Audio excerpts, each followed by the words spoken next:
Yeah, I know I'm from the projects, right? Seriously, and I'm not just from any projects. I'm from the McNamee projects. You know, back that ass up. Do anybody know that song, Back? Woo! Yeah!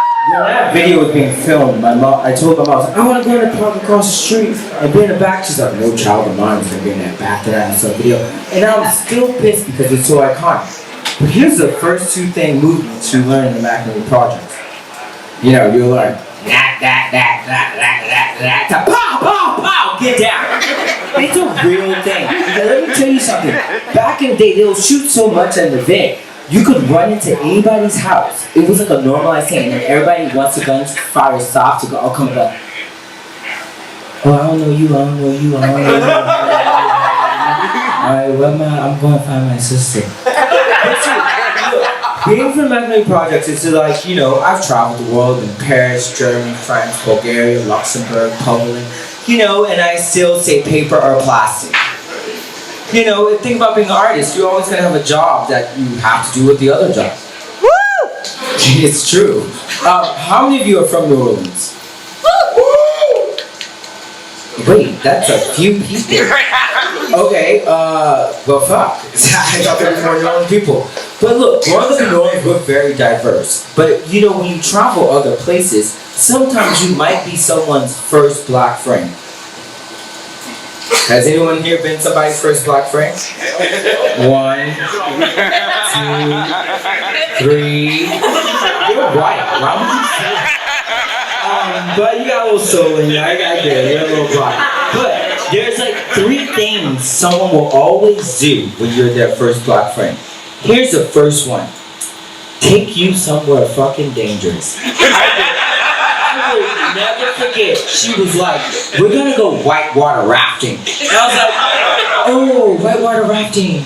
In my head, right? You know, I'm like, that sounds so nice. Yo, go girl, let's go on spring break. We get there, and alright, we gotta do a little prep, sir. I'm like, what do you mean fucking prep? Prep for what? We're going whitewater raft. It can't be that intense. I get a helmet, I get a vest, and then I go to the land where the water is. I'm like, that's not flowing, that's really fucking moving. And, you know, you get in the who's been whitewater rafting? Shit's crazy. Shit's crazy.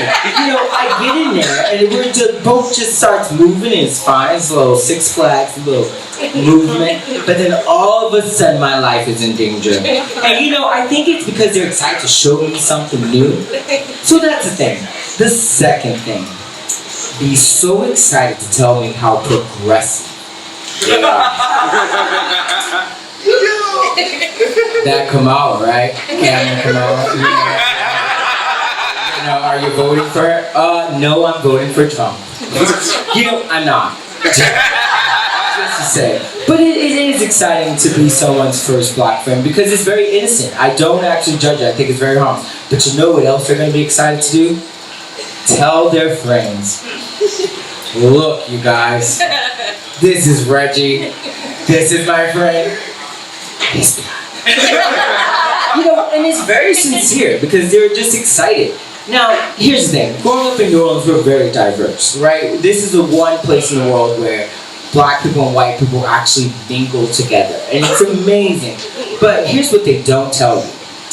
Growing up in New Orleans, there is a juxtaposition. Do anybody know what a juxtaposition is?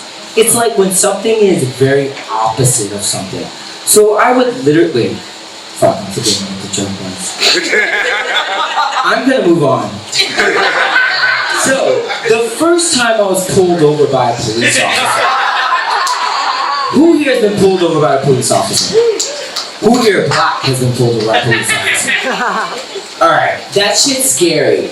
You know, I'm very PWI, a little whitewash. So like, when I got pulled over, it was a big fucking deal. And let me tell you something. I had no license, nothing. And my friend Michael Hahn was like, yeah, you can take my car to go get the $5 box at Popeyes. And I was like, yeah, it's just around the corner. Let me just use your car and go get the $5 box at Popeyes with no license in New Orleans. You know, get in the fucking car.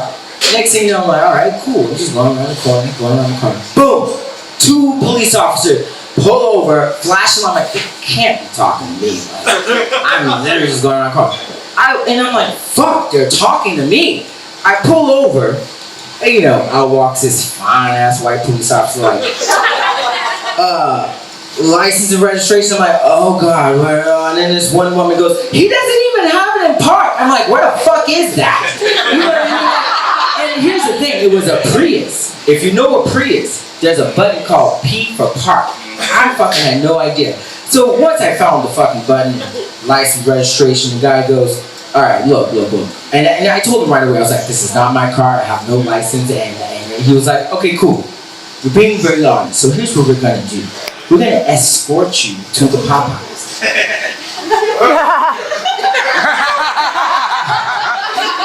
Right? It's like I'm already fucking nervous, right? Now I can't even drive. I'm like, you know. And so we get to the fucking Popeyes, and I'm like, all right.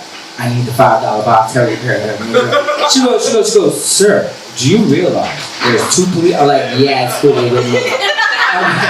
So I'm about to run out of time, but I have one more thing for you. Do I? No, I don't. I've ran out of time. Thank you guys. My name is Edward Scott.